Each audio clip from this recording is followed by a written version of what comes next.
Eu quero agora apresentar para você a terceira parte da nossa reflexão dessa série, que se chama Natividade. Como eu disse na abertura dessa série, natividade é um sinônimo para nascimento. É usado muito se referindo diretamente ao nascimento de Jesus. É mais usado com referência ao Natal. E, aliás, eu quero fazer uma correção. Quando eu abri esta série, eu expliquei que essa palavra é muito usada na língua espanhola. E quando eu fui pronunciar a palavra, eu acabei falando para vocês que era natividade. Mas, na verdade, é navidad, a expressão espanhola. Estou fazendo uma correção da primeira reflexão que nós fizemos quando eu falei sobre esse termo. Nós já vimos a respeito de alguns nascimentos. Hoje, o nosso foco é o nascimento de um novo homem. Nós vimos na primeira parte o nascimento da esperança. Domingo passado nós vimos o nascimento da alegria. E hoje, penúltimo domingo, antes do nosso domingo de Natal, nós vamos refletir sobre este tema. Este tema específico de hoje, meus amados irmãos, ele é baseado no momento em que nós estamos vivendo no nosso discipulado. No discipulado, nas 7 aulas de discipulado que nós já tivemos esse ano, nós temos refletido sobre os eventos do Éden e a relação dos eventos do Éden com o nosso dia a dia.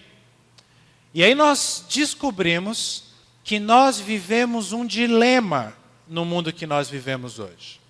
E é exatamente esse dilema que o apóstolo Paulo nos apresenta em Romanos 5, de 12 a 21, que eu farei a leitura agora. Farei na versão A Mensagem. A versão A Mensagem é uma versão bíblica parafraseada. É a versão que, ao estudar esse texto durante a semana, Deus colocou no meu coração que ficaria mais claro para o nosso entendimento. E embora seja uma versão parafraseada, este texto específico não traz nenhuma expressão que foge muito dos originais, pelo contrário, traz mais luz ao nosso entendimento no século 21 na língua portuguesa. Diz assim o apóstolo Paulo à igreja de Roma, e Deus, utilizando-se dessa carta, está falando para mim e para você hoje, nesse dia 18 de dezembro de 2016. Vocês conhecem a história de Adão e como ele nos lançou, olha aí, no dilema em que estamos. O primeiro pecado, depois a morte, e ninguém ficou isento do pecado ou da morte. Aquele pecado afetou os relacionamentos com Deus em tudo e com todo mundo, mas a extensão das consequências negativas não ficou clara, até que Deus lhe explicasse em detalhes a Moisés. Até os que não pecaram como Adão, que desobedeceu a um mandamento específico de Deus, tiveram de experimentar o fim da vida, a separação de Deus. Mas Adão, que nos pôs nessa situação, também aponta para aquele que nos livrará. Todavia, o resgate não é proporcional ao pecado que traz morte. Se o pecado de um homem deixa multidões de pessoas no profundo abismo da separação de Deus, imaginem a eficácia do dom de Deus derramado por meio de um homem, Jesus Cristo. Não há comparação entre o pecado que traz morte e esse generoso dom gerador de vida. A sentença pronunciada sobre aquele pecado foi a morte, mas sobre os muitos pecados que se seguiram, veio a sentença de vida. Se a morte obteve supremacia pelo erro de um homem, imaginem o que pode fazer a extraordinária recuperação de vida que agarramos com ambas as mãos. Esse dom de vida extravagante, essa restauração total, providenciados pelo homem Jesus Cristo. Aqui está um resumo de tudo. Assim como uma única pessoa errou e nos deixou todo este problemão com o pecado e com a morte, também uma única pessoa fez o que era certo e nos livrou de tudo isso. mais que apenas nos livrar do problema, Ele nos trouxe para a vida. Um homem disse não a Deus e afundou muita gente no erro.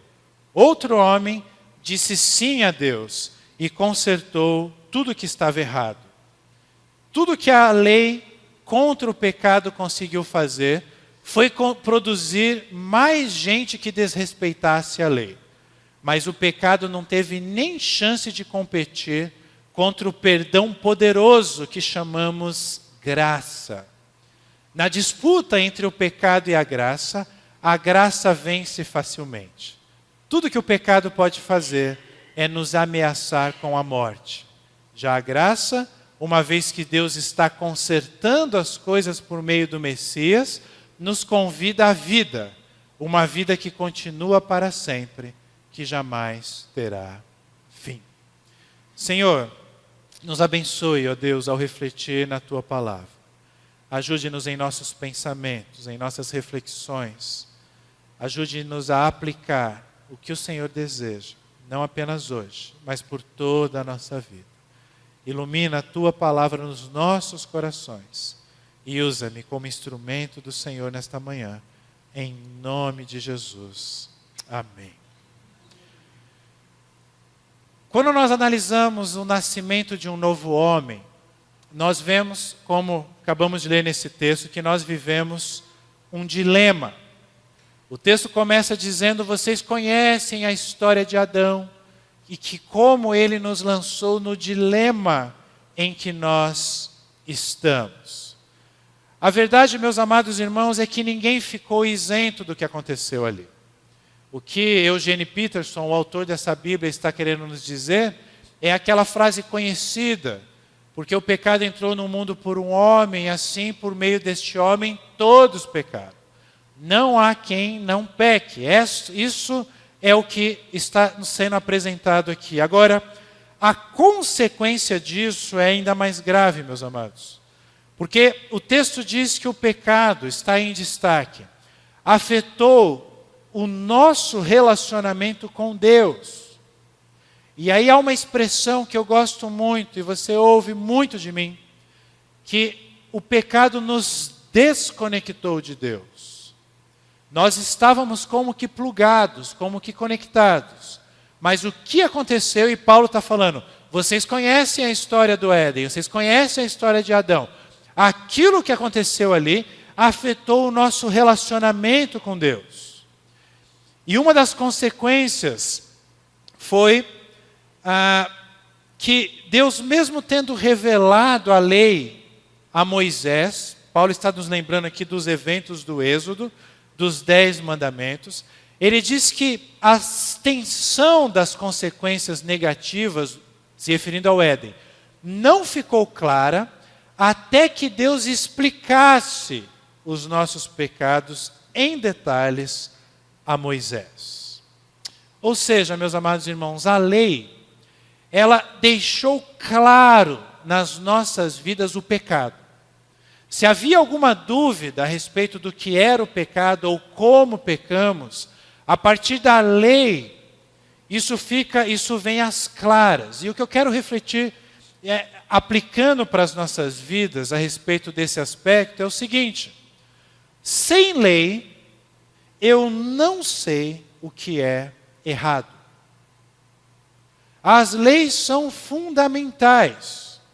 O pior quadro que você pode imaginar para uma sociedade é um mundo sem lei, é um mundo sem regras.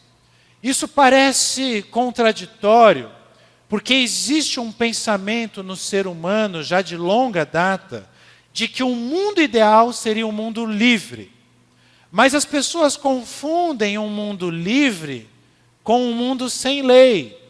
Um mundo sem lei jamais seria um mundo livre. A história prova isso.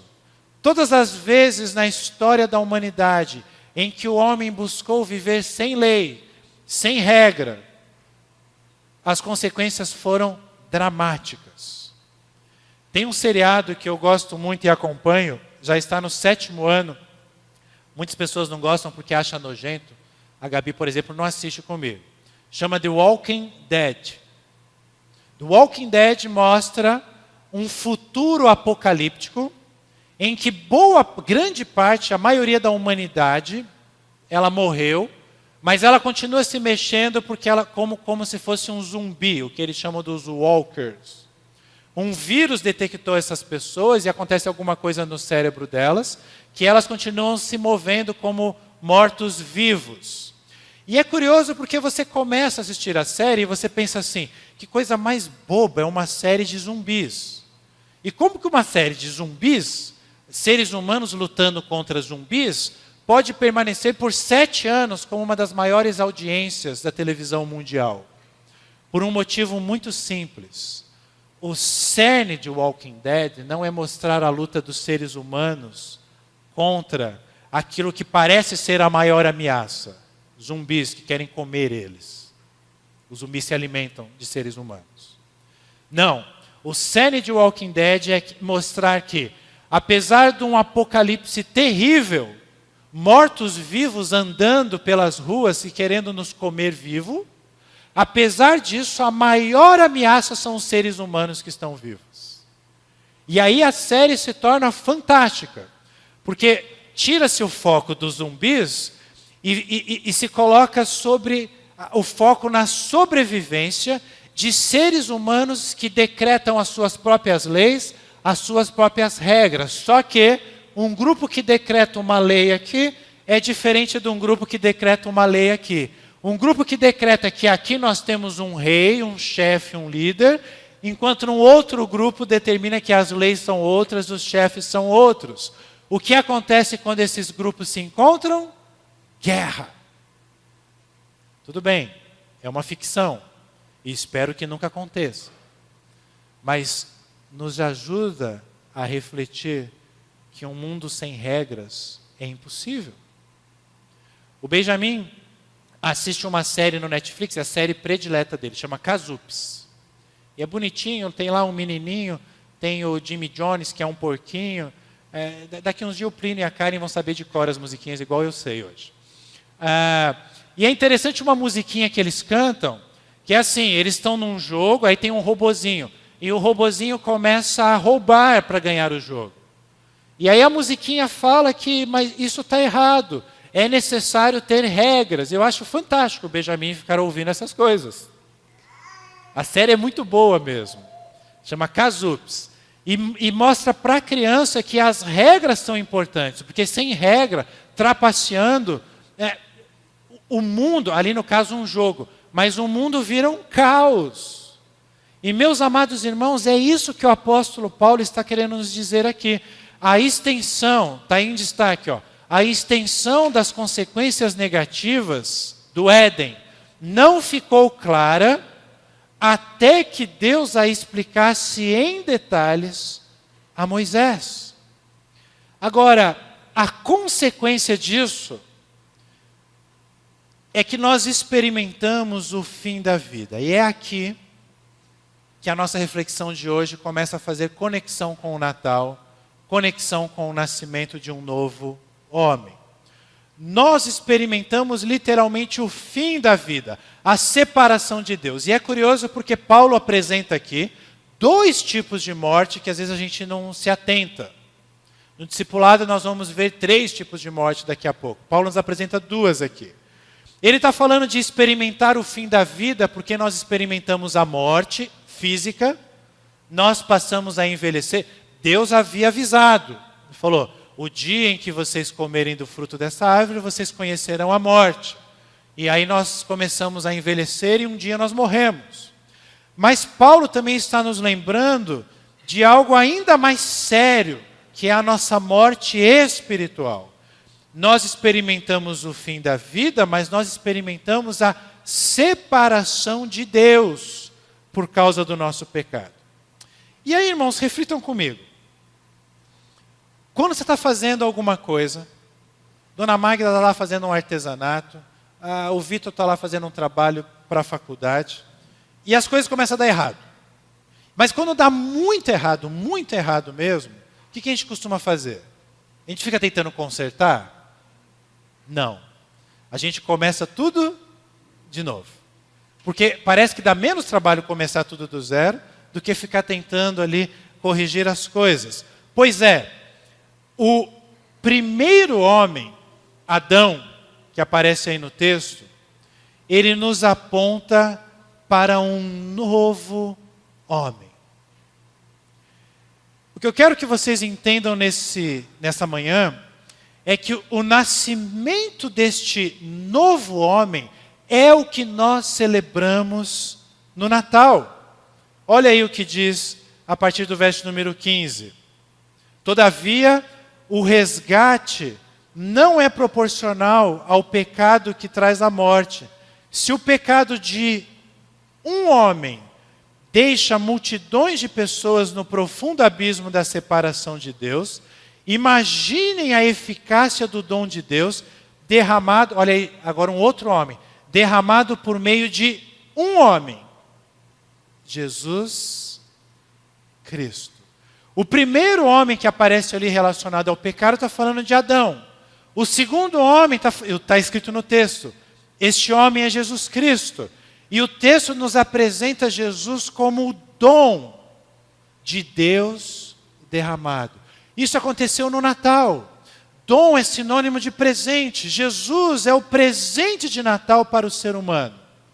Por que que Jesus é como o nosso grande presente de Natal?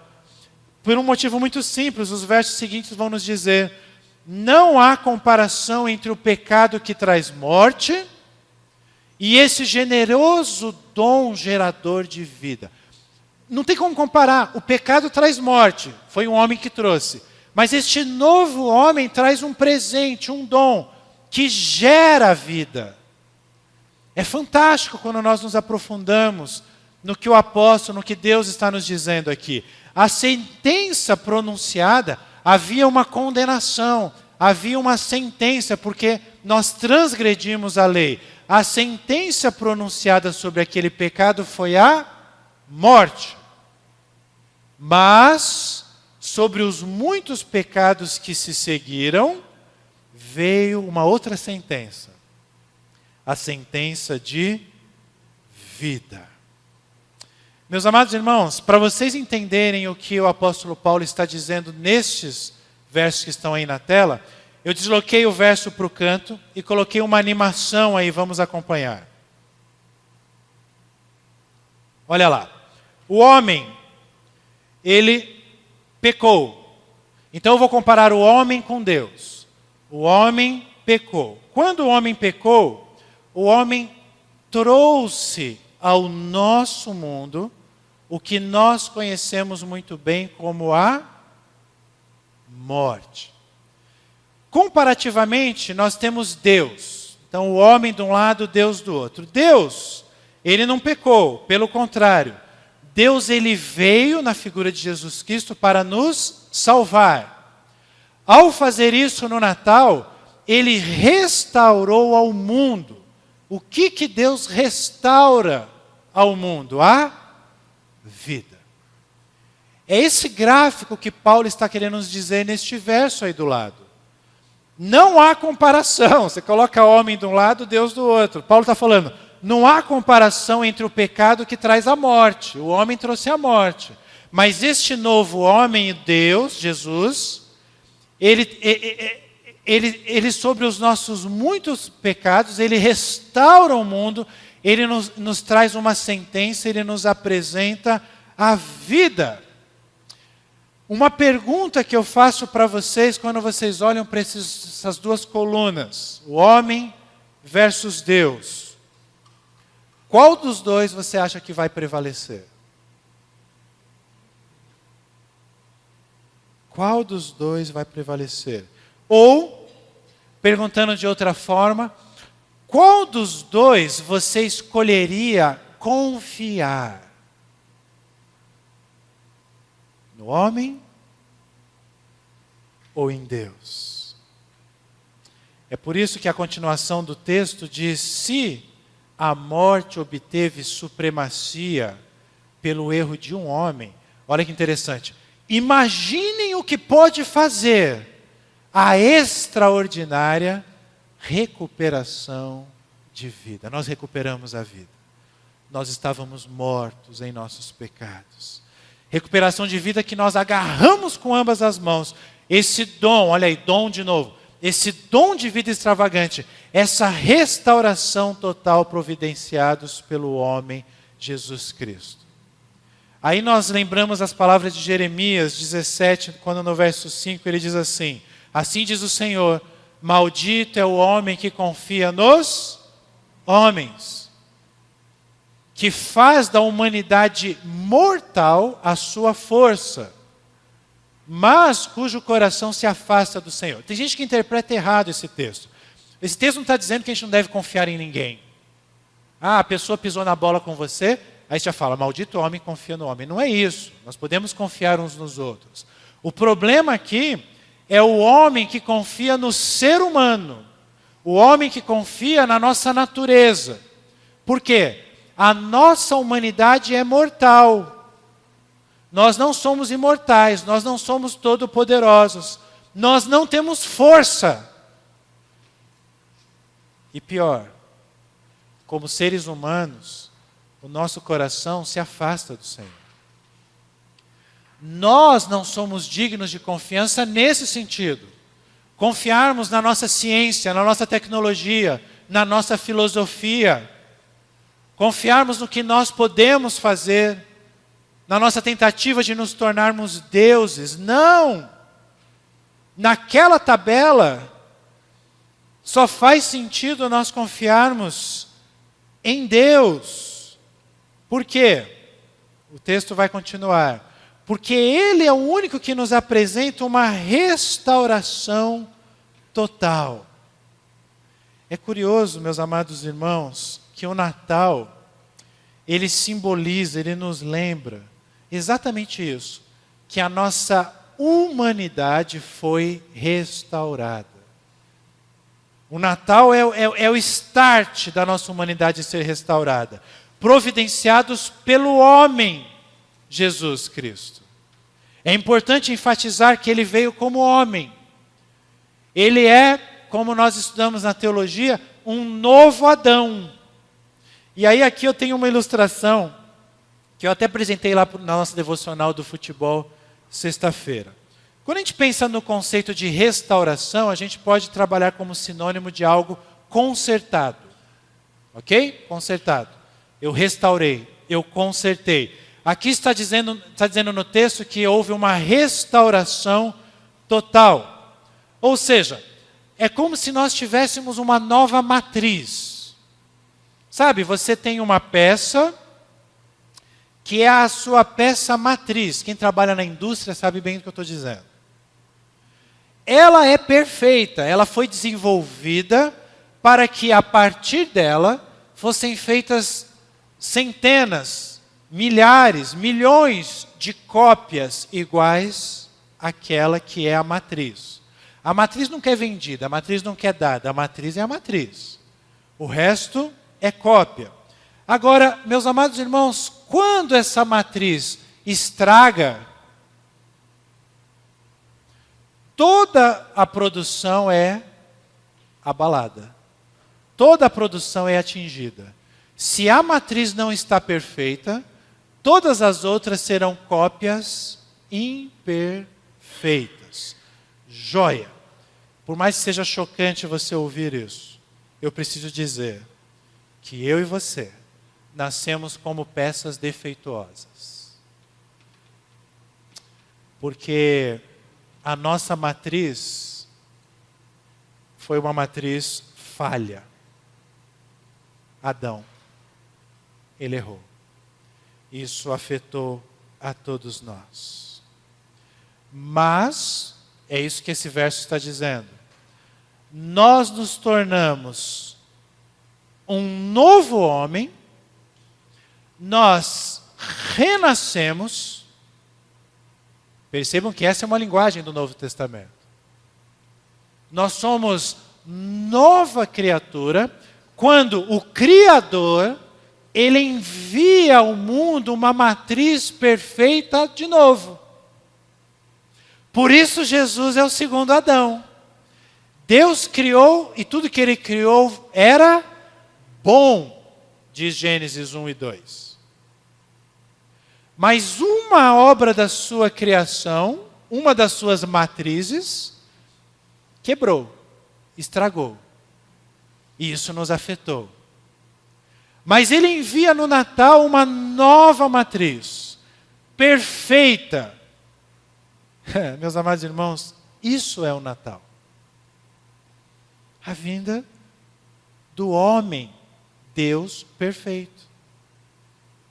É curioso porque, apesar do Natal nos tempos modernos, algumas décadas, ter um foco consumista, Natal, presente, festa, fim de ano. É curioso como, apesar desse foco aqui no Ocidente, ainda assim nós vemos nessa época do ano um que nós chamamos de espírito de Natal muito forte. O que nós chamamos esse espírito de Natal? É as pessoas refletindo, as pessoas buscando algum tipo de harmonia entre elas, quer familiares, colegas de empresa, ou até desconhecidos. É a época do ano em que há mais caridade.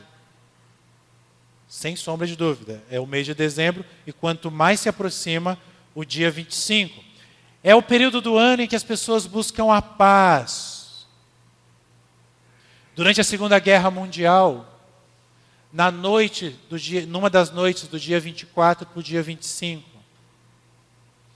os soldados da Aliança, ao ouvirem os soldados da tropa de Hitler, cânticos natalinos, eles enviaram mensageiros e nas trincheiras eles resolveram, durante aquela noite, interromper a guerra.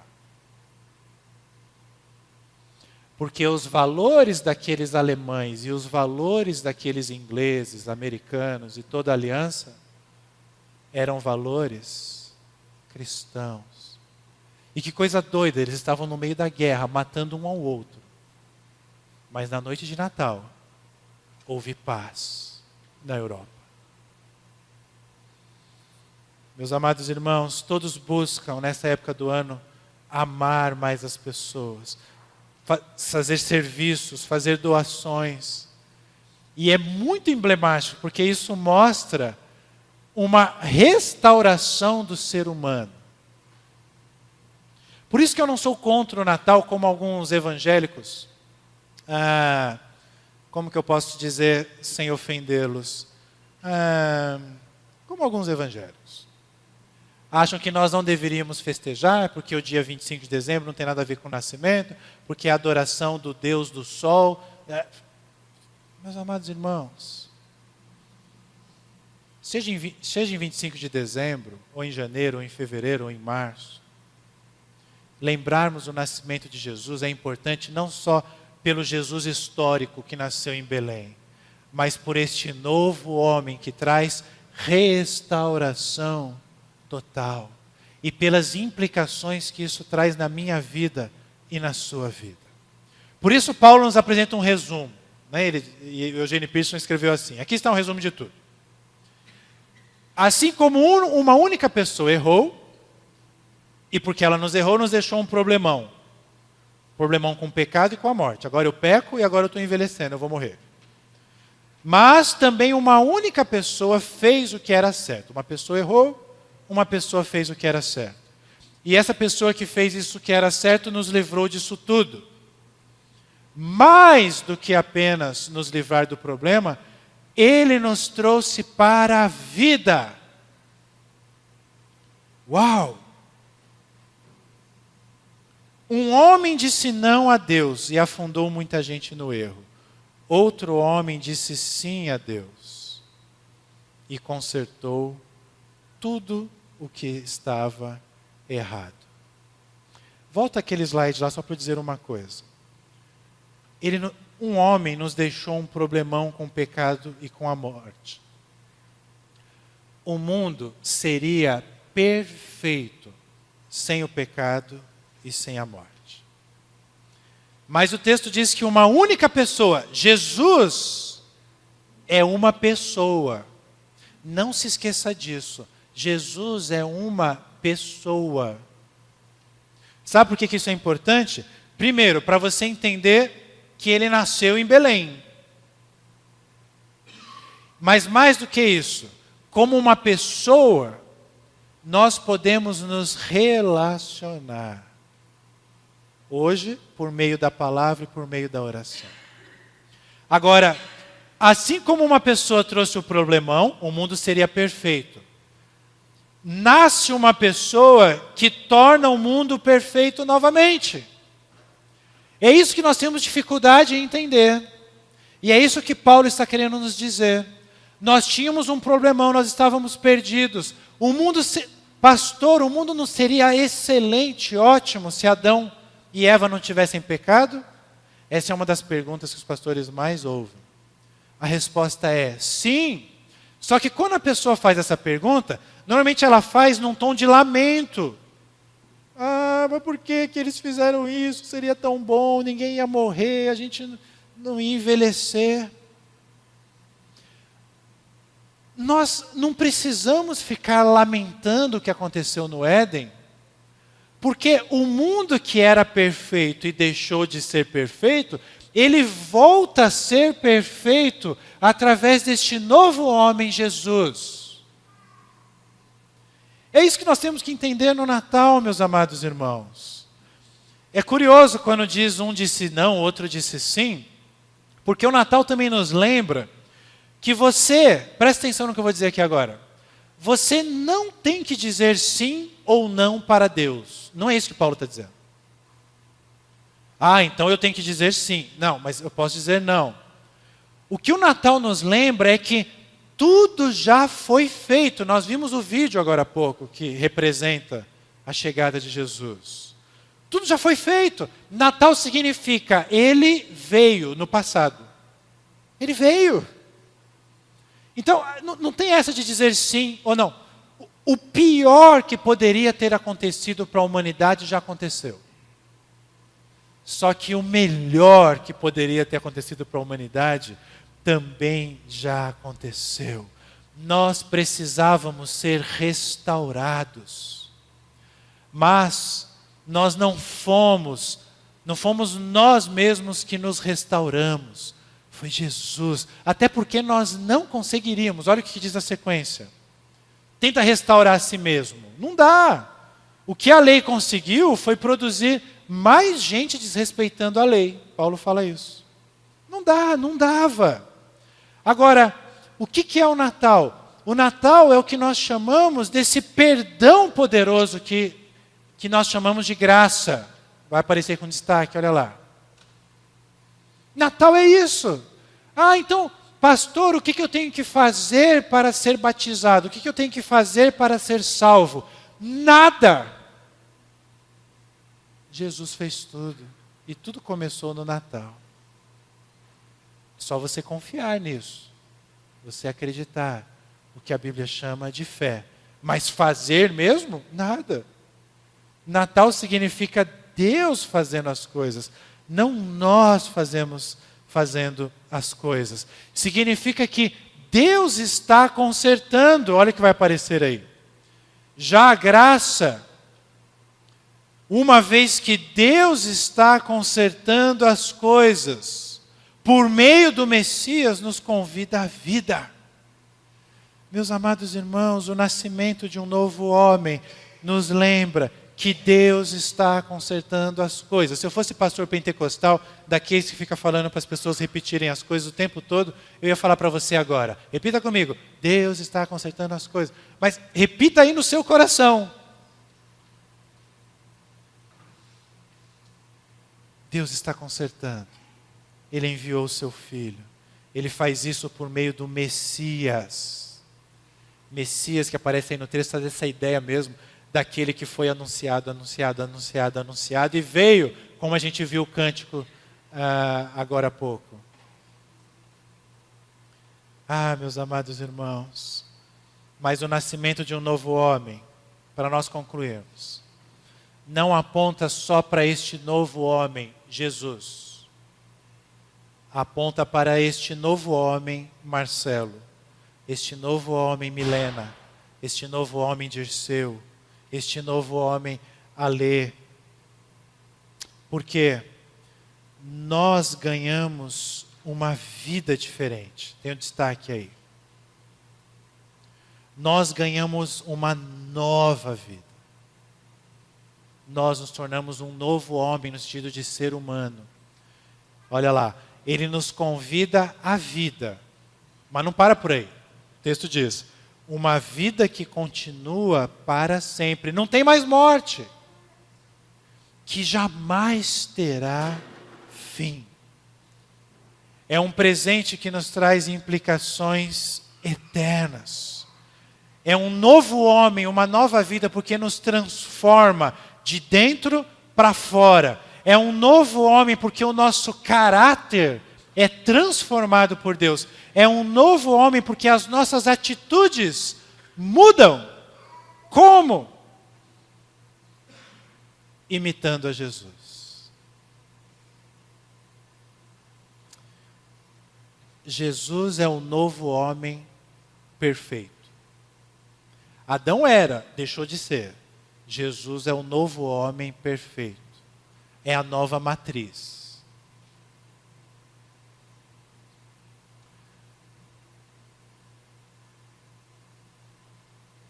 Eu nasci como uma peça defeituosa. A minha matriz não era mais perfeita quando eu fui produzido. Mas ao invés de olhar para a matriz defeituosa, eu posso olhar para a matriz perfeita. E mesmo sendo defeituoso, buscar cada vez mais parecer com a matriz perfeita. Jesus Cristo. Nós nos tornamos um novo homem. Eu quero concluir lendo com vocês o texto que nós lemos na abertura deste culto, que fala exatamente isso. Efésios 4, de 21 a 24, agora na versão NVI. Foram ensinados, todos os discípulos, de acordo com a verdade que está em Jesus. É Jesus quem nos ensina. Nos ensina o quê? Nos ensina que quanto à antiga maneira de viver, vocês foram ensinados a despir-se. Tira, acabou, não tem mais esse velho homem. Olha a expressão bíblica, velho homem. Por quê? Porque eu sei que essa roupa não é legal não. Essa vestimenta não é legal não. Porque ela me corrompe com desejos que enganam o meu coração. Eu penso que é bom, mas não é bom. Mas nós somos ensinados por Jesus a sermos renovados no modo de pensar e a revestir-nos. Então, despir-se, revestir-se do quê? Olha aí o termo bíblico do tema da nossa reflexão de hoje. Revestir-se do novo homem. E olha que curioso, esse novo homem, ele é criado para ser semelhante a Deus, em justiça e em santidade provenientes da verdade. Este novo homem que Jesus está nos ensinando a ser, ele foi criado para ser semelhante a Deus, porque lá na criação nós fomos criados à imagem e semelhança de Deus. Essa era a matriz perfeita, mas nós nos perdemos, então há uma nova matriz, um novo homem. Nós nos despimos do velho homem e nos revestimos do novo homem, olhando para Jesus. Por isso, no Natal nós celebramos um nascimento, mas celebramos uma morte também. A morte do velho homem. Porque nasce um novo homem, Jesus, que faz com que o meu velho homem morra e que eu então passo a ter vida e vida em abundância, vida plena em Cristo Jesus. Jamais se esqueçam disso. O nascimento de Jesus é o nascimento de um novo homem, porque Ele é um novo homem. Ele é um novo Adão. Mas o nascimento de Jesus nos lembra que um novo homem somos todos nós. Por isso, a natividade nos lembra o nascimento de um novo homem. Aquele que nasceu numa pequena vila de Belém, como vamos cantar agora. Mas aquele novo homem que nasce em mim por meio de Cristo Jesus. Vamos ficar em pé. Vamos agradecer a Deus. E na sequência cantar este hino. Obrigado, Senhor, pelo teu amor, pelo teu cuidado, de ter restaurado as nossas vidas. Obrigado a Deus por essa série que nos faz lembrar da essência do Natal e das implicações para o nosso dia a dia. Que não sejam apenas teorias, mas que nós possamos colocar em prática, ó Deus. Se devemos imitá-lo, devemos perceber qual é o teu caráter, como o Senhor lida com as pessoas, como o Senhor lida com o próximo, como o Senhor se relaciona com Deus. Quando o Senhor esteve entre nós, o que o Senhor fazia? O Senhor orava. O Senhor lia a palavra, o Senhor amava, o Senhor servia.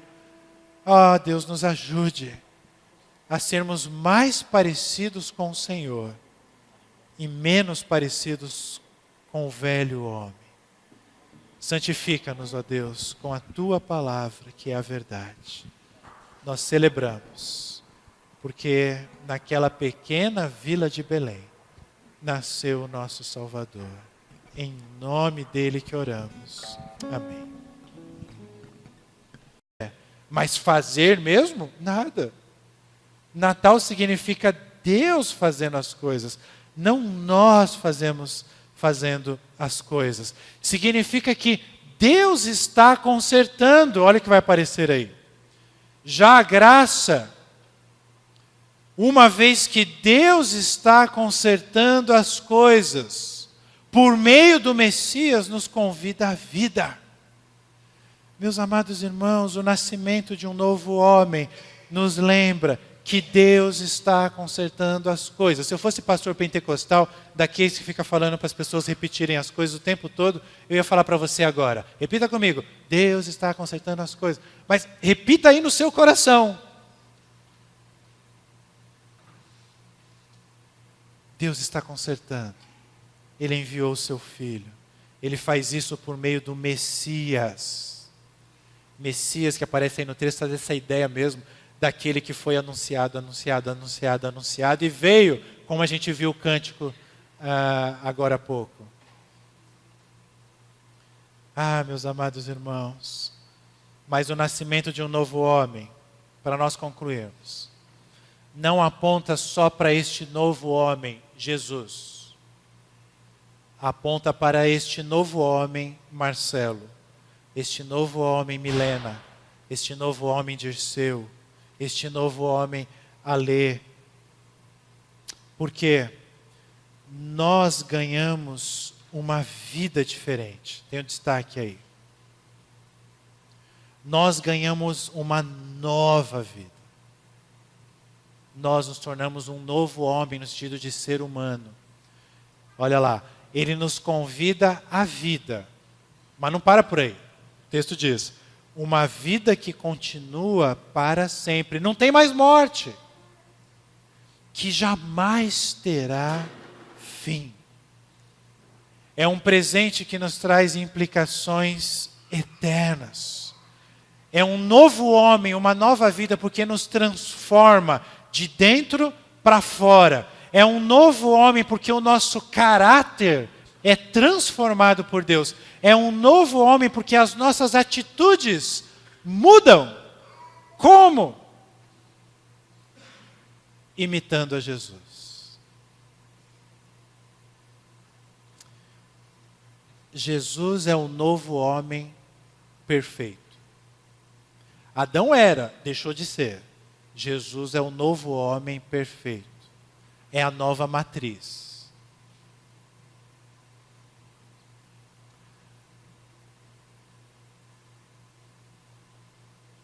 Eu nasci como uma peça defeituosa. A minha matriz não era mais perfeita quando eu fui produzido. Mas ao invés de olhar para a matriz defeituosa, eu posso olhar para a matriz perfeita. e mesmo sendo defeituoso, buscar cada vez mais parecer com a matriz perfeita, Jesus Cristo. Nós nos tornamos um novo homem. Eu quero concluir lendo com vocês o texto que nós lemos na abertura deste culto, que fala exatamente isso. Efésios 4, de 21 a 24, agora na versão NVI. Foram ensinados, todos os discípulos, de acordo com a verdade que está em Jesus. É Jesus quem nos ensina. Nos ensina o quê? Nos ensina que quanto à antiga maneira de viver, vocês foram ensinados a despir-se. Tira, acabou, não tem mais esse velho homem. Olha a expressão bíblica, velho homem. Por quê? Porque eu sei que essa roupa não é legal não. Essa vestimenta não é legal não. Porque ela me corrompe com desejos que enganam o meu coração. Eu penso que é bom, mas não é bom. Mas nós somos ensinados por Jesus a sermos renovados no modo de pensar e a revestir-nos. Então, despir-se, revestir-se do quê? Olha aí o termo bíblico do tema da nossa reflexão de hoje. Revestir-se do novo homem. E olha que curioso, esse novo homem, ele é criado para ser semelhante a Deus, em justiça e em santidade provenientes da verdade. Este novo homem que Jesus está nos ensinando a ser, ele foi criado para ser semelhante a Deus, porque lá na criação nós fomos criados à imagem e semelhança de Deus. Essa era a matriz perfeita, mas nós nos perdemos, então há uma nova matriz, um novo homem.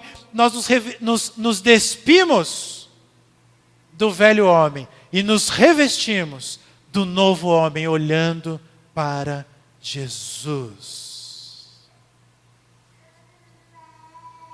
Por isso, no Natal nós celebramos um nascimento, mas celebramos uma morte também. A morte do velho homem. Porque nasce um novo homem, Jesus, que faz com que o meu velho homem morra e que eu então passo a ter vida e vida em abundância, vida plena em Cristo Jesus. Jamais se esqueçam disso. O nascimento de Jesus é o nascimento de um novo homem, porque Ele é um novo homem. Ele é um novo Adão.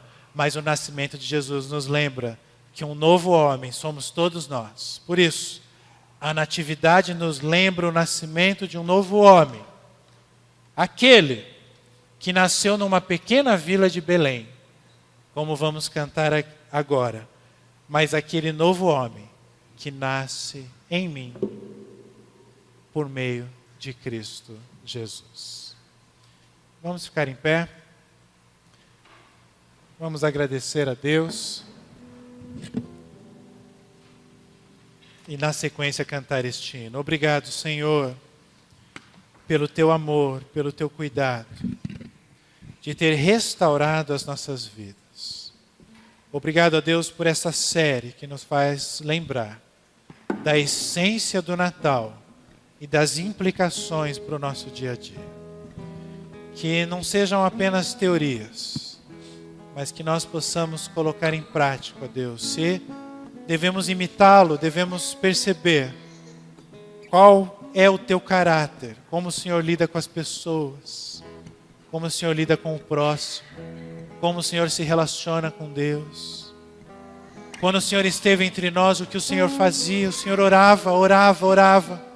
O Senhor lia a palavra, o Senhor amava, o Senhor servia. Deus, nos ajude a sermos mais parecidos com o Senhor e menos parecidos com o velho homem. Santifica-nos, ó Deus, com a tua palavra, que é a verdade. Nós celebramos, porque naquela pequena vila de Belém nasceu o nosso Salvador. Em nome dele que oramos. Amém. Em mim por meio de Cristo Jesus. Vamos ficar em pé. Vamos agradecer a Deus. E na sequência cantar este hino. Obrigado, Senhor, pelo teu amor, pelo teu cuidado, de ter restaurado as nossas vidas. Obrigado a Deus por essa série que nos faz lembrar da essência do Natal e das implicações para o nosso dia a dia. Que não sejam apenas teorias, mas que nós possamos colocar em prática, ó Deus. Se devemos imitá-lo, devemos perceber qual é o teu caráter, como o Senhor lida com as pessoas, como o Senhor lida com o próximo, como o Senhor se relaciona com Deus. Quando o Senhor esteve entre nós, o que o Senhor fazia? O Senhor orava. O Senhor lia a palavra, o Senhor amava, o Senhor servia. Deus, nos ajude a sermos mais parecidos com o Senhor e menos parecidos com o velho homem. Santifica-nos, ó Deus, com a Tua palavra, que é a verdade. Nós celebramos, porque naquela pequena vila de Belém, nasceu o nosso Salvador. Em nome dele que oramos. Amém. Santifica-nos, ó Deus, com a Tua palavra, que é a verdade. Nós celebramos, porque naquela pequena vila de Belém, nasceu o nosso Salvador. Em nome dele que oramos. Amém. Amém.